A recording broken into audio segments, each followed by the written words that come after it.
Good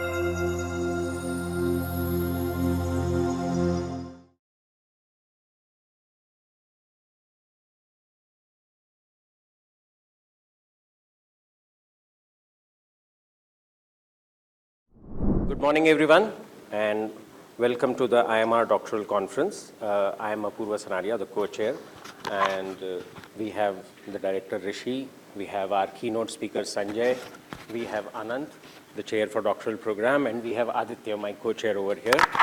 And at the beginning, we co-chairs announced the conference open. This conference has been going on for around 15 years. And last year, at least those who were there, and Rishi would remember, I had mentioned that we are seriously planning, thinking, and working towards increasing the scope and quality of this conference. So while it has always had high quality presentations and papers, one of the clear marks is this time we had the highest ever number of submissions to the conference. We had around 125 submissions, which is almost more than 25% increase on what we get every year. So quantitatively, we increased the scope. But the second part is what I am even more happy about, and we are aware of that this time we had much stronger debate on which papers to select. And we actually went through a lot of conversation on can we really select many more papers, because the quality of papers this year was really much better than what we have been seeing. And we are very happy. So on quality, quantity, both aspects it has increased. But then, like every year, we generally select 8 to 12 papers. This year also we have 12 papers.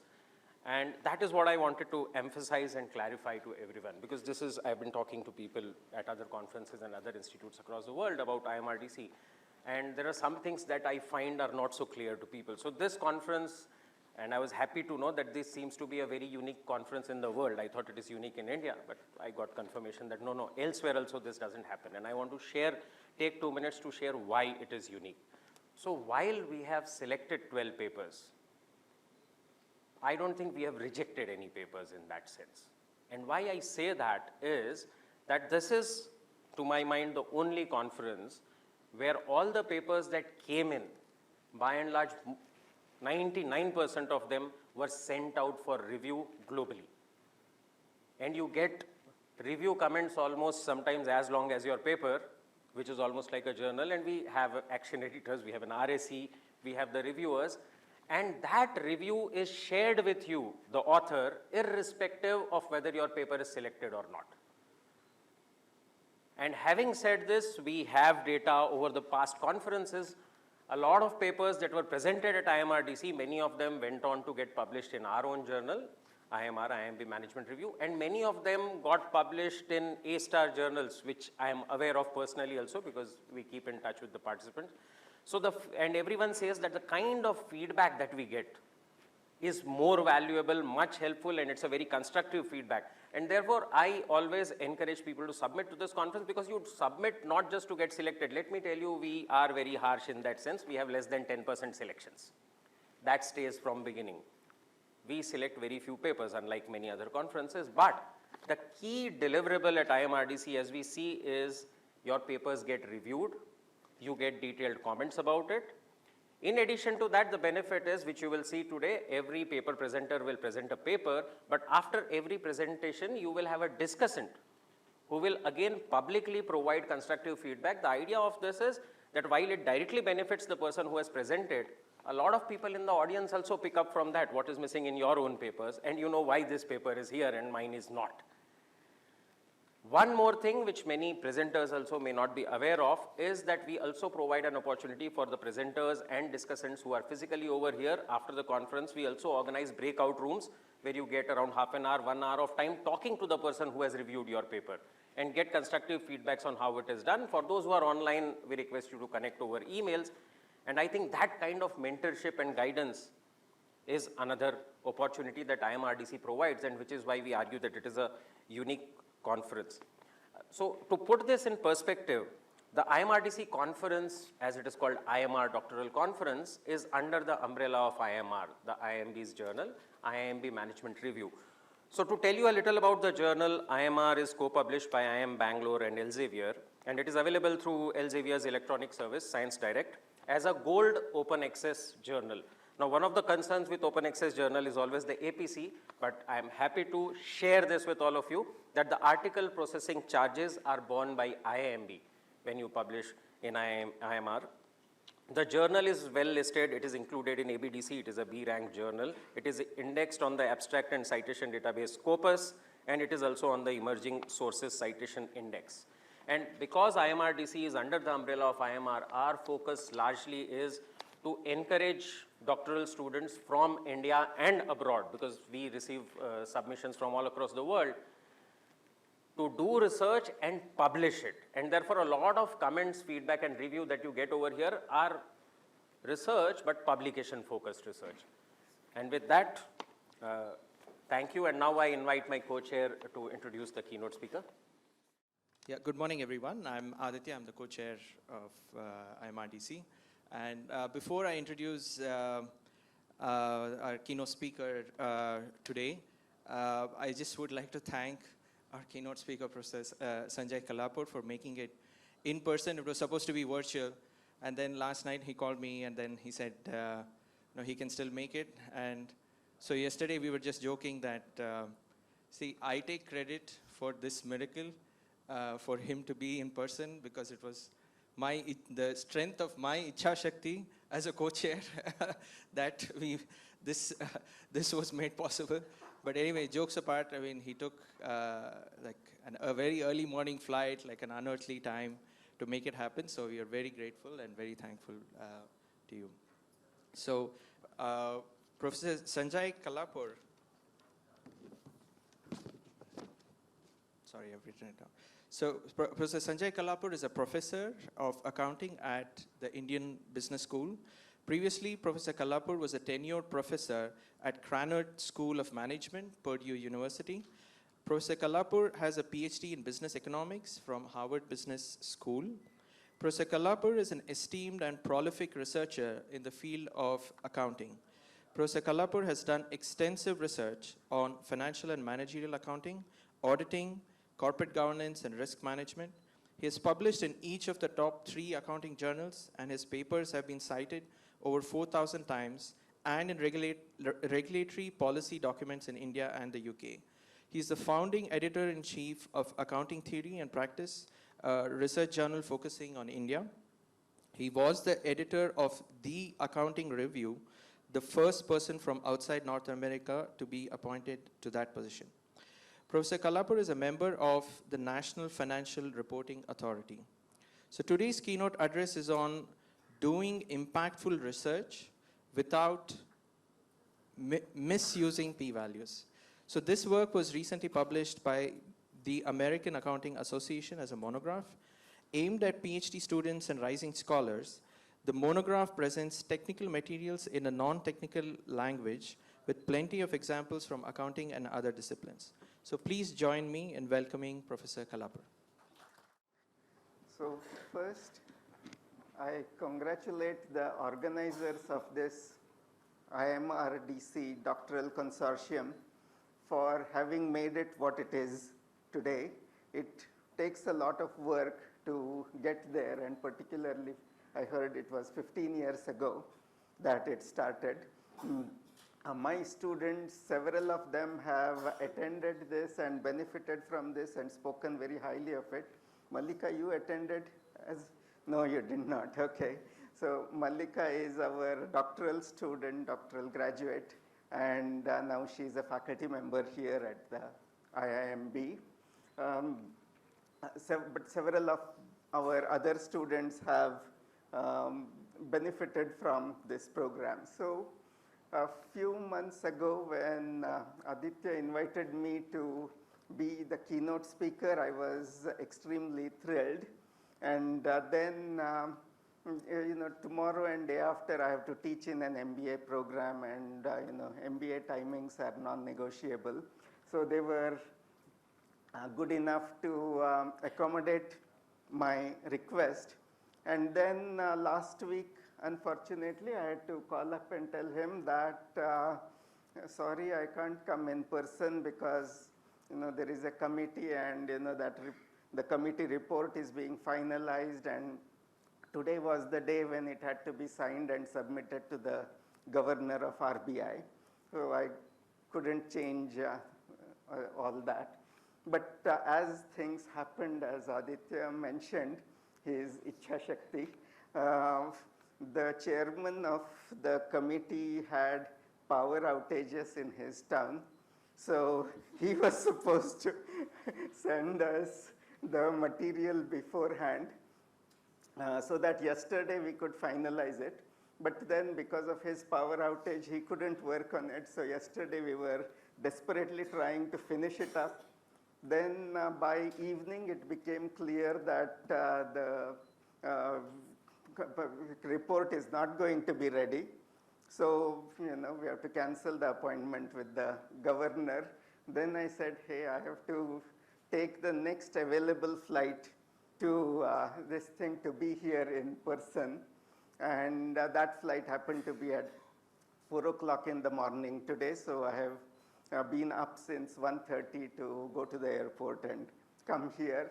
But I'm absolutely thrilled to be able to be in person here for this program.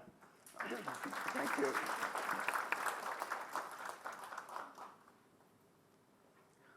And another point I will add is, Aditya mentioned about me being the editor-in-chief of Accounting Theory and Practice.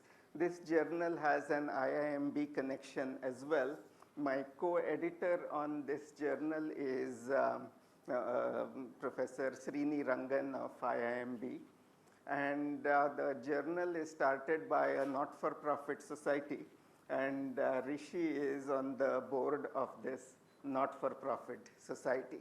So IIMB is doing things for research through IIMB Review as well as through this new journal that is being started. It's just come alive now. Okay. So, normally as it happens, when you're invited to speak about something, then they ask for abstract of the talk, and then I said, I'll do how to do relevant and rigorous research, and I submitted an abstract. And then I panicked and said, it's hard to say how to do good research. It is easier to say what does not work. And my inspiration is this book by the Chief Operating Officer of Coca-Cola. He has written a book. He says, I don't know how to run great businesses. I don't know what works in making a business a success, but I know the things that definitely make the business fail. And so that's what I'll start talking first. The first thing that does not work is a focus on methods. Don't get me wrong, methods are important, as Rishi and others have said, but research is not about methods. It is about research topics. And methods is what we use to get there. So in accounting and finance research, I did a word cloud of the papers that have been published about India. And on the right are the word, is the word cloud for lower rated journals. On the left is for the higher rated journals.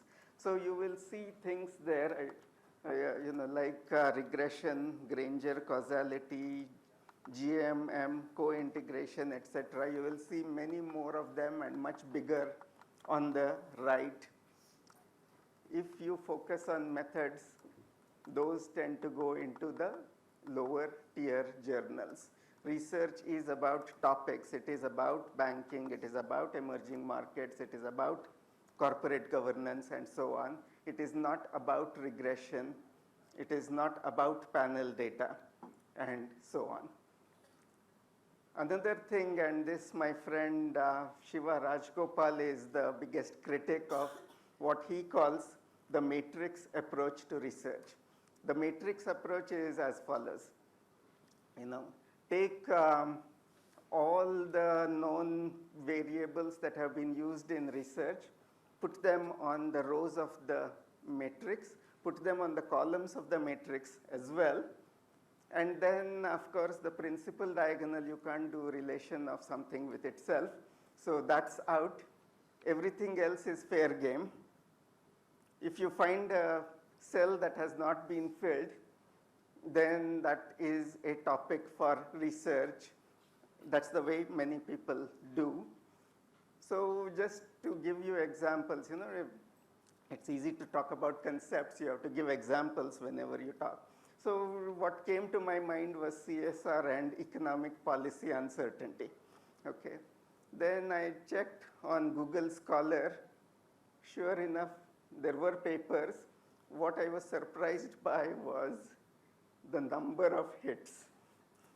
To be sure, not all of them do exactly that thing, but that's not the end of the game if that's the game you want to play. Because who said a matrix has to be only 2 dimensions? You can go to the 3rd dimension. You can look for mediators, moderators, and so on. So, and again, sure enough, there is already a paper. This is the title of a paper. Does managerial ownership influence CSR? Role of economic policy uncertainty. Okay, so you are looking for some interactions there. So the reason this does not work is because we want research about concepts that relate to the real world. Okay, we don't want to study concepts for their own sake. We want to study concepts because they give us some insights about the real world. Another favorite technique has become, you know, shocks. Okay, Rishi talked about a one-trick pony. Some people have become a one-shock pony. You take the same shock, you take, you know, universal demand laws is something, you know, that made it easier for shareholders to sue. Okay, and then use that same shock for so many different things. It doesn't work. This technique doesn't work. Because the shocks often do not match the constructs of interest. Even the shock that seemed to be tailor-made for research, something called Regulation SHO in the US, where the Securities and Exchange Commission, they selected stocks at random to you know, make it easy to short them. Okay. So that seems to be tailor-made for research, but there is a paper that shows even that shock does not work. So again, your research should be about topics. A shock should be a method of studying that topic. And you know, I'm not saying any of this, you know, I'm not saying don't use shock, okay? I'm saying don't start by looking for shocks. And why does it not work? Because we seek shocks to establish causality, and that has become the name of the game. But causality is not the be-all and end-all of research. It is a part of research, but it is a very narrow part of research. Okay? Because we want explanations, and causality does not necessarily give us explanations. Okay? The way causality is defined in econometric techniques, the light switch causes the light. Okay? And that's not a good enough explanation for us. That doesn't give us any insights. Whereas if you tell me about a circuit as it is broken, or you know, not broken by the switch, that gives me an explanation. And for some people, even that explanation is not enough. They want to know the subatomic structure, why electricity works. They need an explanation at that level. Okay, so causation by itself is not enough. So again, you know, while I'm saying what does not work, I don't want to mean it in a negative sense. I do want to tell you what is the be all and end all of research. This man gave the best answer. He is Herbert Simon, the Nobel Prize winner in economics, but he is a genius in so many different fields, economics, psychology, and germane to today's discussion, today's world. He is the father. He is one of the founding fathers of AI. And the way he gave an answer was way back in the 1950s and 60s, he wrote artificial intelligence computer programs that discovered scientific laws.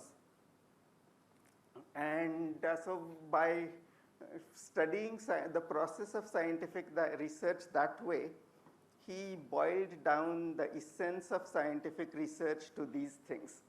It is about identifying and refining constructs, establishing causal relations among them, finding the mechanisms behind those relationships, and testing the mechanisms, and go on, repeat this cycle. Okay, so that's what research is. Causality is one part of it, but causality is a part of it only if it is a causal explanation, not if it is a causal description like the light switch causing light. The econometric techniques at best give you causal description, not causal explanation. Finally, it has been drilled into us that this is the scientific method. Hypothesis testing. Take an observation or a question, a research topic area, formulate a hypothesis, test it with an experiment, or test it using data, analyze the data, report the conclusions, and that's science, is what we have been taught.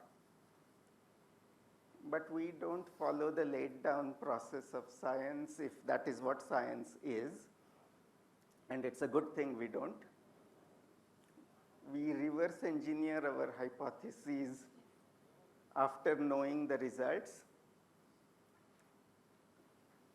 The p-values that are used for testing those reverse engineered hypotheses have been overused. That's what has led us to the reproducibility crisis in science.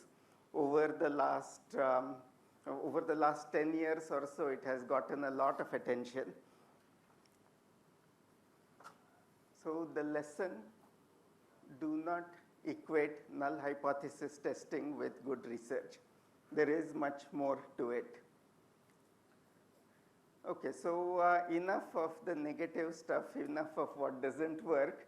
If all this doesn't work, then it's my duty to tell you what does work. Okay, because this is what has been taught as the process of science. So I will start with the limitations of the p-values and how to get over them. The good news is that we are all endowed with very good intuitions about inference. Okay, and I'll illustrate that to you. So to illustrate the problem with p-value, consider a fire alarm. Okay, the null hypothesis is that there is no fire. And of course, the alternative hypothesis is there is a fire. Your test statistic is the alarm. A significant value of the test statistic is the ringing of the alarm. Okay. So the type 1 error is the probability of a significant statistic even when the null hypothesis is true. Okay, my null hypothesis is that there is no fire. Can a fire alarm ring even when there is no fire? Of course, yes. So based on my experience when I used to live in a dorm, every so often, somebody leaves toast in the toaster and it causes smoke, and then there is a fire alarm, and in a dorm when there is a fire alarm, everybody has to vacate that dorm until the fire people come and certify that it is okay. So based on my experience, I said once a semester maybe it happens, and let's say 1 hour in 3 months. That gives a p-value of 0.0005. 0.05 is what we are happy with, but this is even better, it is 100 times better. It is 0.0005. So if we hear a fire alarm go off, can we be 99.95% confident that it was due to a fire? What does your experience say? No. On most occasions when there is an alarm, there is no fire. Okay, so all the times when I vacated the dorm, there was never any real fire. Okay. So the basic issue is that the p-value is telling us something and we want to infer something else. P-value is telling us what is the probability of no fire when the alarm is ringing. That's not what we are interested in. We are interested in what is the probability of the alarm ringing when there is no fire. I should say the opposite. P-value is the probability of a significant statistic when the null hypothesis is true. That is, probability of alarm ringing when there is no fire.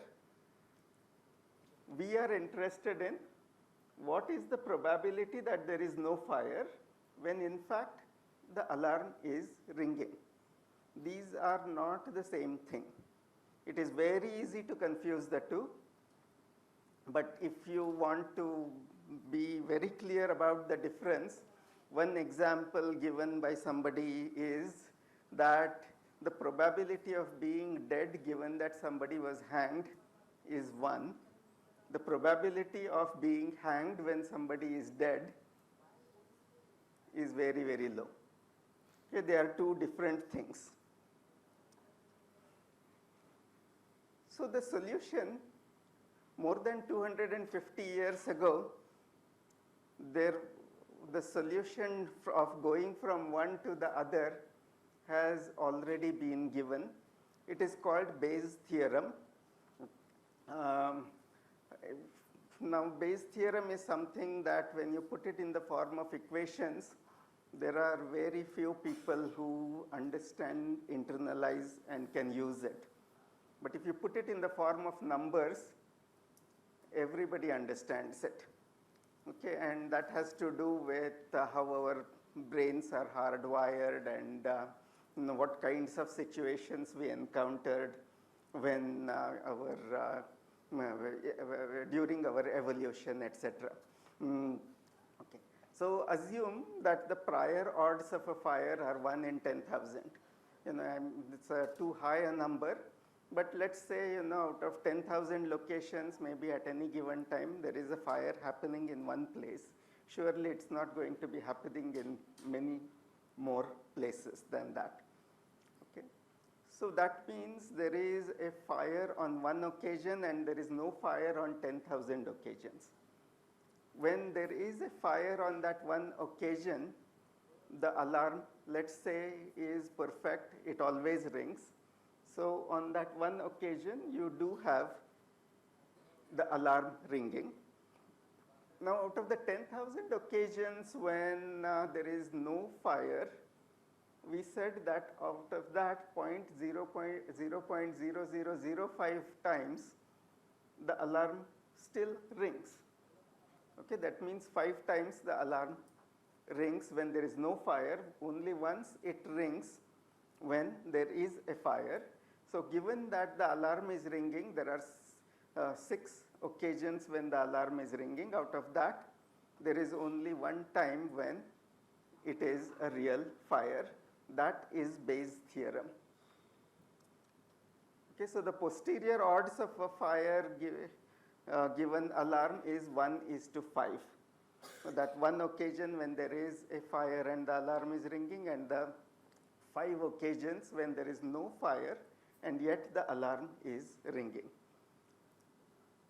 Okay, so this, there is something, a quantity known as likelihood ratio or Bayes factor, which is the probability of an alarm given that there is fire divided by the probability of the alarm going off when there is no fire.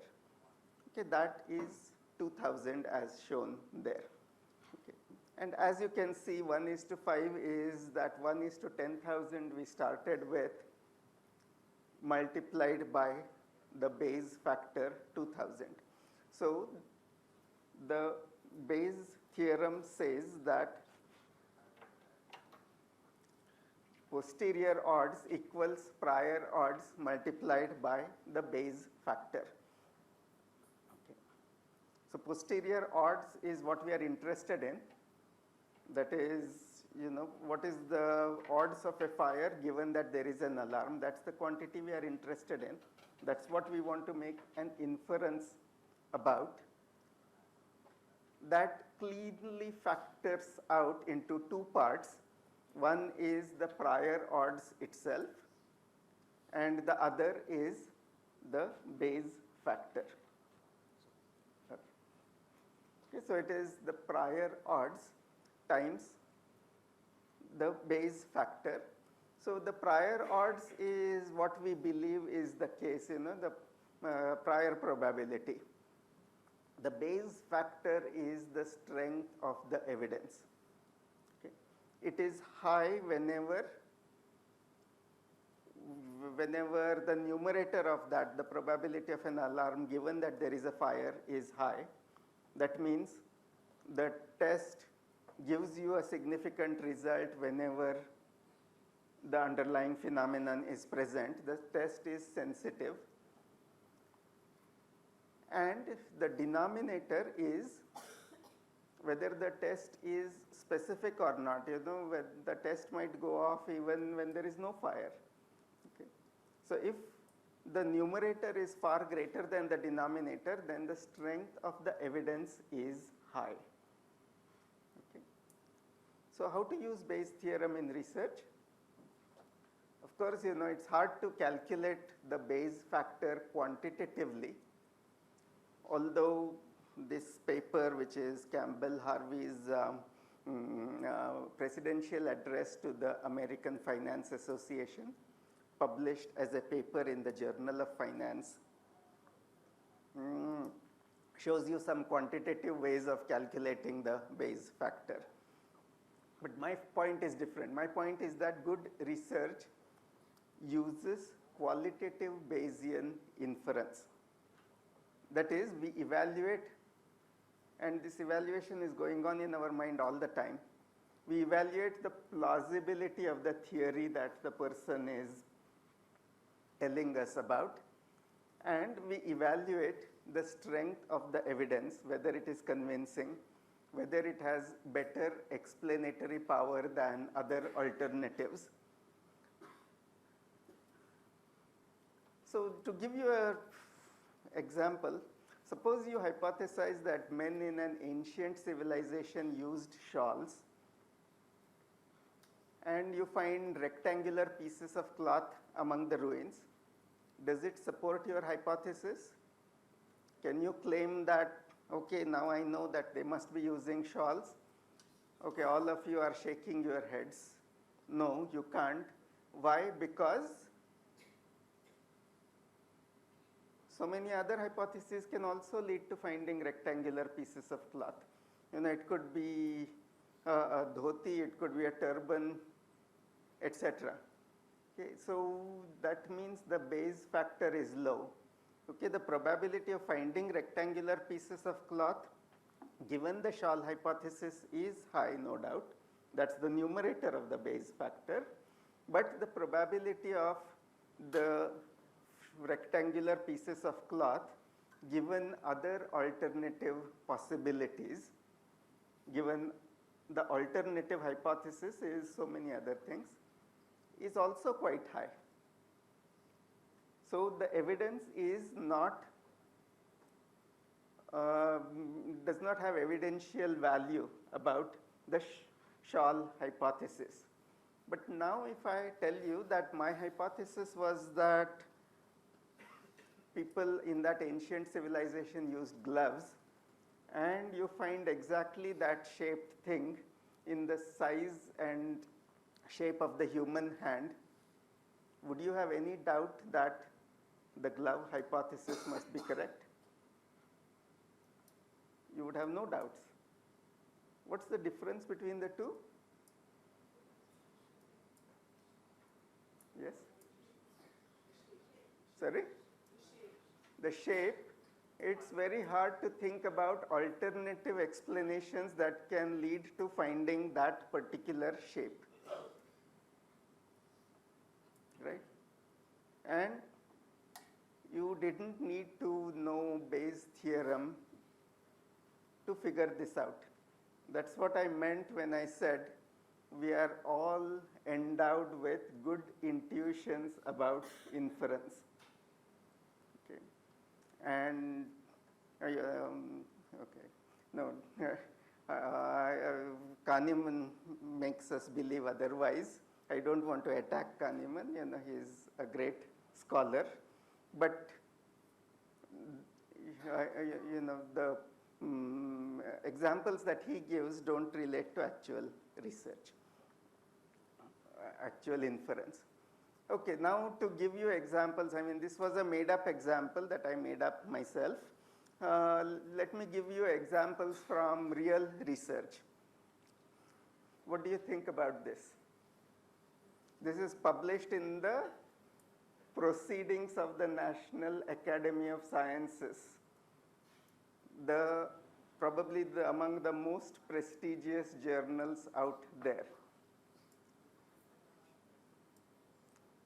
So if the hurricane is named Victoria, it is deadlier than if it was named Victor. To be sure, they have some explanation. They say that if it is a female name, then people think that it is soft, it can't be a powerful hurricane, so they don't take enough precautions. Okay. But this is always the reaction that I get. People laugh. Nobody believes, even though it was published in the most prestigious journal out there. And even though, they have data analysis, they sure have significant p-values. And they also have some experiments to make their point. But with all that, I'm not showing you all that, I'm just showing you the abstract. But even with all that, people don't believe. And sure enough, when the data was subjected to more rigorous testing, it did not hold up. Okay. So why do we not believe the result? Because the prior odds of that hypothesis don't seem high to us. That does not sound plausible to us in the first place. Okay, that is an intuitive evaluation of the prior odds, one of the factors in Bayes' theorem. Okay, here is something that will take me a little bit more time to explain. This is a paper published in 1990. It questions market efficiency. And in those days, even now, but in those days particularly, market efficiency was religion.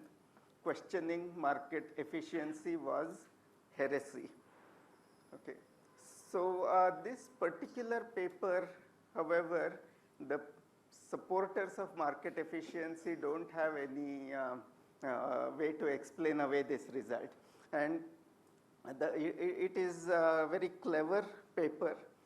So, earnings have a certain time series pattern that has been found over, looking at many firms. The time series pattern is as follows. Okay, the time series pattern is that if in a particular quarter earnings is higher than the previous I mean the YOY increase is $1, then there is usually a permanent component to that, and there is a temporary component to that. The permanent component persists, the temporary component goes away. Okay. So that is why if you from year 0 to year 1, if you observe the earnings go from 10 to 11, then in the quarter 2, they are predictably going to go up from 10 to 10.34. That's the permanent component of it, which dissipates over time. In quarter 3, it is predictably going to go from 10 to 10.19. In quarter 4, it is going from whatever it is, 10, 10, 10, and 20 is something, a seasonal pattern that has been shown. That's numbers don't matter. But it will predictably go up by 6 cents to 20.06. And then, of course, in year 2, compared to the 11 of the year 1, only part of it was permanent, the other temporary won't recur. So therefore, in year 2, you will see 10.76, which is lower than 11.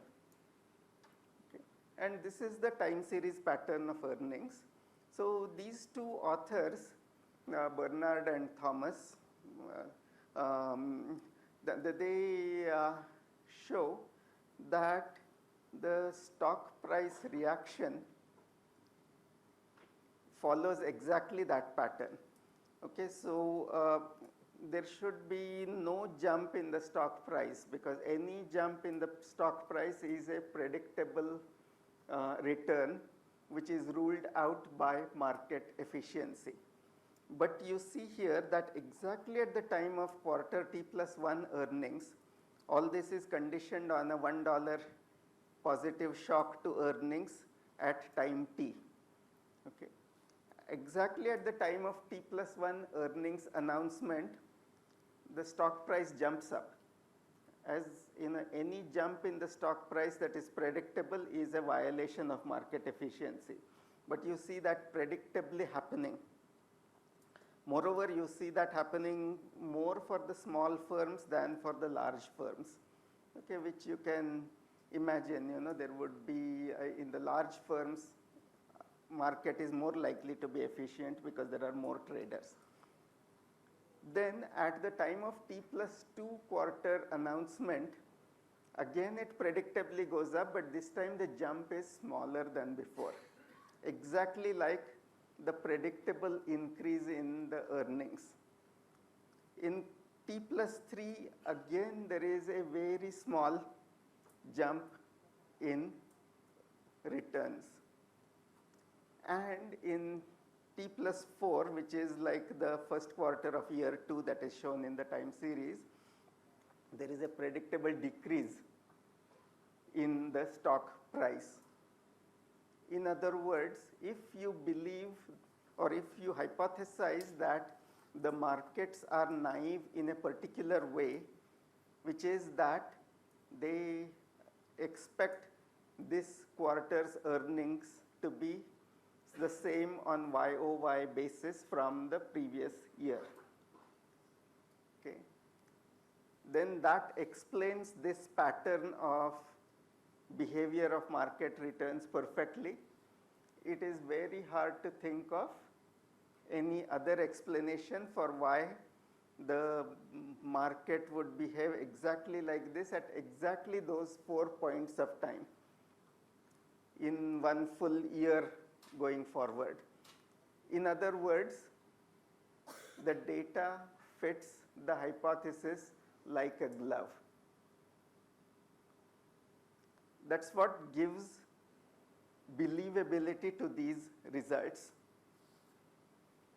So my point is, in each case, we qualitatively assessed the prior odds and the Bayes factor.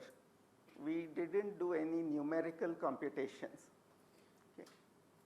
But intuitively, qualitatively, we made the assessments that accord perfectly with what goes into the Bayes theorem. P-values, I didn't even tell you. Of course, you would know that if it was published, the p-value would be below 5%. But did you ask me, was it 5%, was it 1%, was it 0.01%? Did that factor into your evaluation of the result? No, it never does. By the way, one lesson from here is that you want to select a topic where the prior odds are in a medium range. Too low, then it's like the female hurricane, nobody will believe your results. Too high, then, sorry? Sorry? Sorry? No surprise. I already know. Why do I need your big test to tell me? Okay. So you need it to be in that Goldilocks zone, somewhere in the middle. So how do we assess prior odds? We assess it based on the strength of the theory, the relevant constructs and the relations among them, how they operate in related contexts, etc. Is the theory simple enough? Complicated theories might have been overfitted to the data. Is there a plausible mechanism? These are the kinds of things that we think about in intuitively evaluating the prior odds of a theory. And the Bayes factor is high if the data fits the hypothesis well, and it is qualitatively hard to think of other explanations that would generate the same pattern of data. Okay. And essentially for doing this kind of thing, just a few studies, 2-3 studies.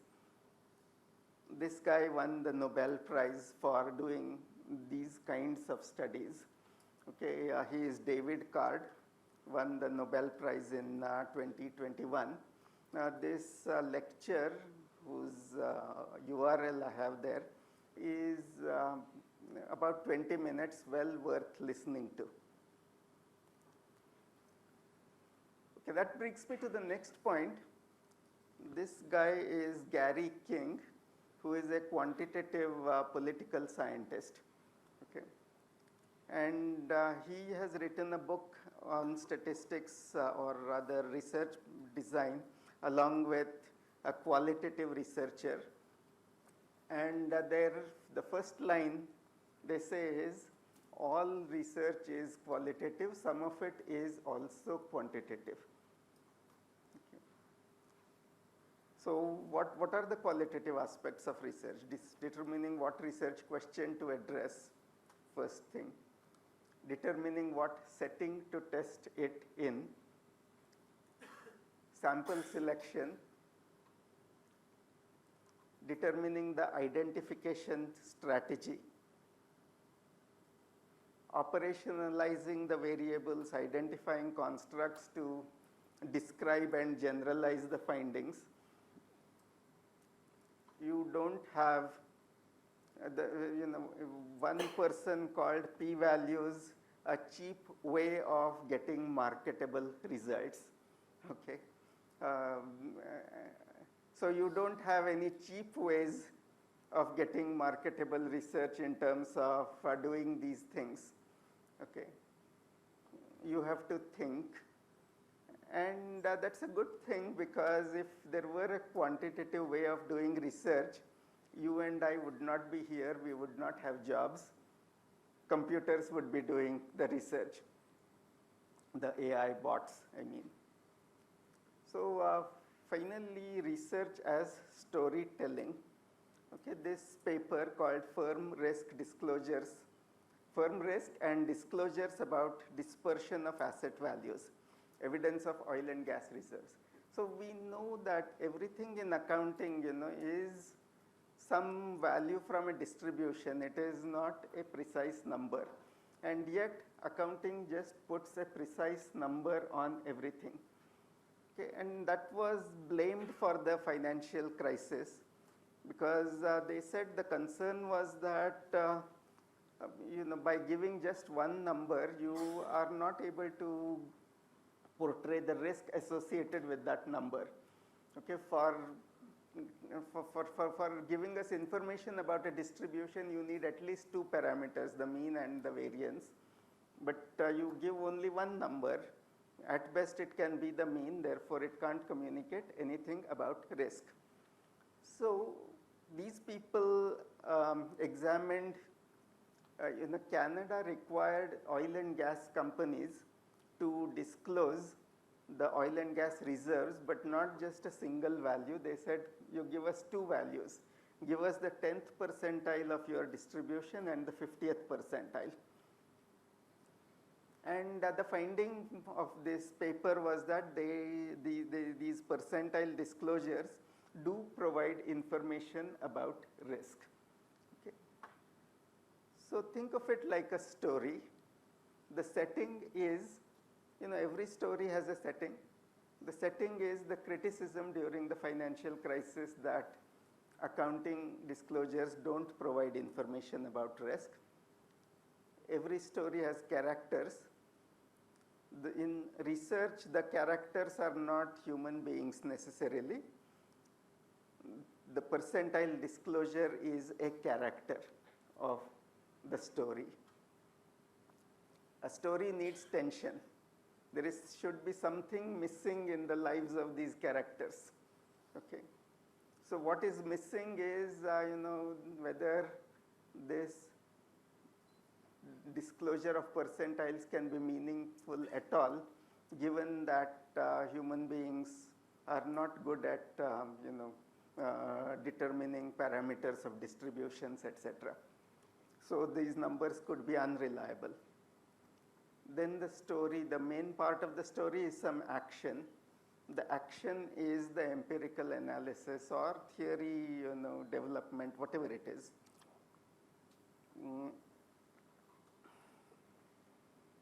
After, within the action also there is tension. You do one thing, but then there is some doubt about whether that gives you the conclusion that you want. So you do more analysis and so on. Okay. Finally, after all the analysis, the climax is the inference that those disclosures are useful to markets. And you don't stop at the climax, there is a resolution needed. The resolution is that it tells us something about the broader question. It says that standard setters can think of requiring more such disclosures. Now, one thing I did not talk about is a plot. Okay. And this guy might know something about novel writing. Look at what he says. Plot is the good writer's last resort and the dullard's first choice. The story that results from it is apt to feel artificial and labored. The situation and characters come first. I often have an idea of what the outcome may be, but I have never demanded of a set of characters that they do things my way. On the contrary, I want them to do things their way. In research, theory is the plot. Okay, and I won't go into this. In the interests of time, I leave time for questions, so I won't go into this example. But don't get me wrong, I'm not saying research should be atheoretical. Rather, I'm saying what Sherlock Holmes said very well. It is a capital mistake to theorize before one has data. Insensibly, one begins to twist facts to suit theories instead of theories to suit facts. So I return where I started. Research is about the real world. Research is not about theories. Research is not about techniques. Research is not about methodology. It is not about techniques. It is not about shocks. It is much broader than causal inference. There is no formula for doing research. Research is the hard work of coming up with constructs, that is concepts and relations among them, to help explain and predict real world phenomena. We have good intuitions about inference. Okay. We can all read and appreciate Sherlock Holmes novels. We don't need to study Bayes' theorem before we do that, although what Sherlock Holmes does accords perfectly with Bayes' theorem. Think of research as storytelling. Think of all those aspects. Think of the setting, think of the characters, think of the action, tension, climax, and resolution. Think of all those factors. Good advisors, in fact, ask when students come up with a research question, they ask, what is your story? That's what they mean. All research is qualitative. And finally, done properly, research is fun and deeply satisfying. It generates insights that give an aha feeling. Our brains are hardwired to enjoy that aha feeling. Okay. For example, in my thesis, in those days, a lot of research was about the time series properties of earnings. And the best research said that earnings follow a random walk. Okay, then I started by examining what are the determinants of how much stock prices should react to earnings. Okay, then when I took the random walk, what came out immediately was that the payout ratio should matter. Okay, so for $1 of earnings, if one firm pays 40% of it to the shareholders, whereas the other firm pays only 30%, you should value the $1 of earnings of the company that pays 40%.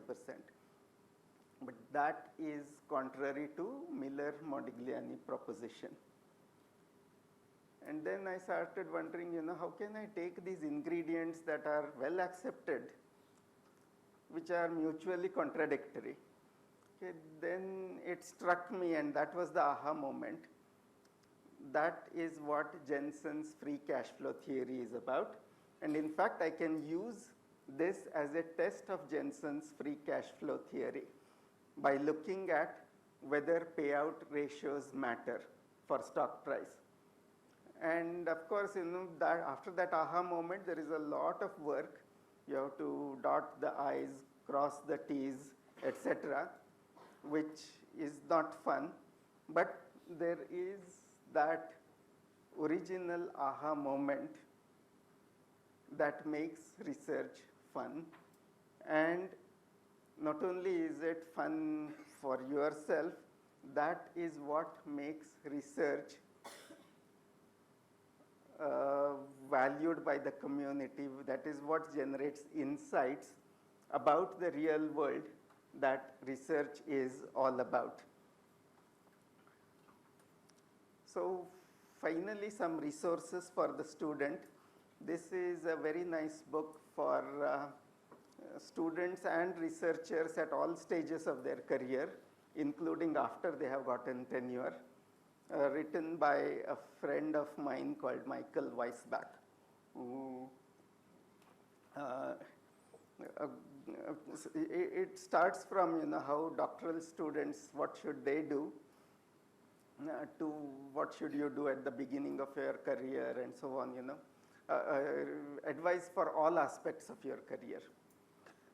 And even though it is called the economist's craft, it is useful for researchers in all areas of business. Another is this book called Writing Science, It is about how to write science as a story.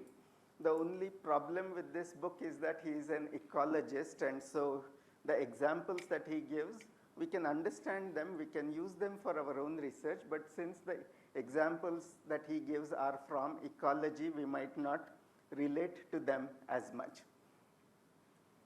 And finally, everything that I said is in my monograph that has been published, and it is also, in the preprint of it is also available for free on SSRN.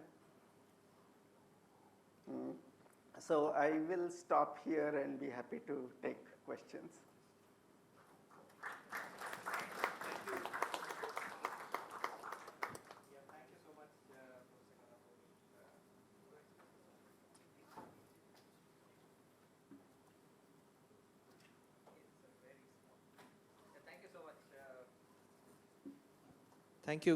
Thank you so much, Professor Kallapur. I'll just ask one broad question and then I'll open it up for.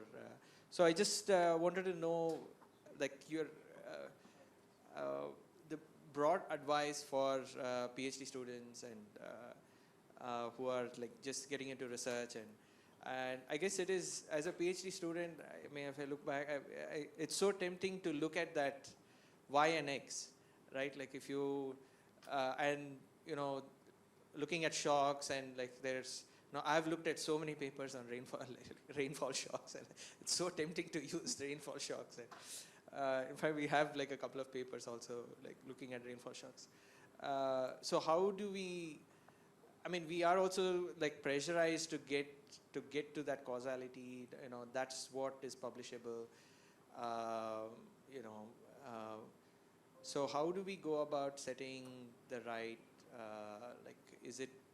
Should we pay more importance to think about the mechanisms ex ante? Think about so think about the area of the area that you want to study, and typically it might relate to some of your experiences before, which gives you also that much advantage to studying that topic. And then and of course you have to understand the literature completely. Okay, so you have to read all the literature, but keep in mind that the research is about some topic about the real world that you want to know about, and that will you have to go through many iterations, because there might be some interesting topics like how to get India to grow at 10% instead of 7%. But those are too broad questions and may not be addressable. Okay, so that process is there, that your advisor will help you to narrow down your topic. But and I completely agree that it might take more time to develop a research topic if you go about it this way. But it will serve you better in the longer run. So we take questions for 5 minutes, and then the refreshments outside. So we continue the questions. Yeah, we can also continue. So we will stop and then we'll take it. So thank you, Professor Kallapur, for this beautiful presentation. It's definitely very, very insightful. So, but I have a few questions. Like the way you said, our research topics have to be very close to real world concepts. I totally agree with you, and I'm totally in sync with what you said. But the problem is when you go to publish, especially in A-star papers or in A journal papers, they usually want you to be, like I'm a qualitative researcher, but for the past 5-6 years, I've been working. Before joining PhD, I was working on this topic that I'm working on during my PhD.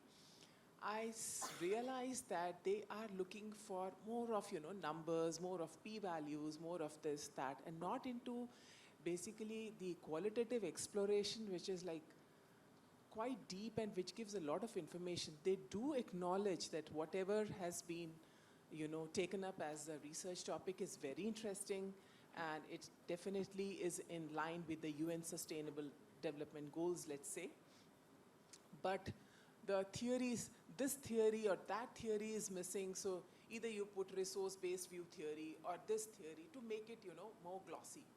So how do we take care of that? Because in that, integrating those theories, it dilutes the effect of what actually I'm trying to say.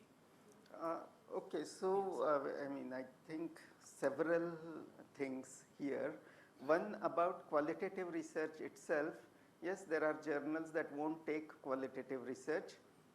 Yes. Journal of Accounting and Economics, for example, is one that will not even touch qualitative research. Although Shiva did publish a survey paper there. Okay. But you have to know which journal to aim at. Yeah. Okay. And second, you have to speak to the theory. Okay, you can't, because ultimately the research is, you are furthering, you are giving some further insights. Further means, and the term that will be used is you have to make a contribution to the literature. Okay. So what does it mean to make a contribution to the literature? You say something over, above and beyond what is in the literature. Okay. So that you have to address whatever is in the literature, and if you say it is not relevant, you have to say why it is not relevant. So you can't say, I won't touch it because it doesn't help me. Because your conversation is with other scholars. Yeah. So you have to talk the language of the scholars. And you have to say why that particular theory that has been used in the literature is not relevant to your setting. If you are able to make that case, I think they will buy that there is a contribution. And of course, with the caveat that some journals will not touch qualitative research, but there will be others. Particularly in management, there are papers that, meaning the journals do accept both qualitative and quantitative. So my question is that it's not that they are forcing me to. Yeah. Okay. Then we can talk about it. Yeah. If you don't mind, we'll take a break now. You can take your questions out at the topic. So thank you so much. Thank you. Thank you.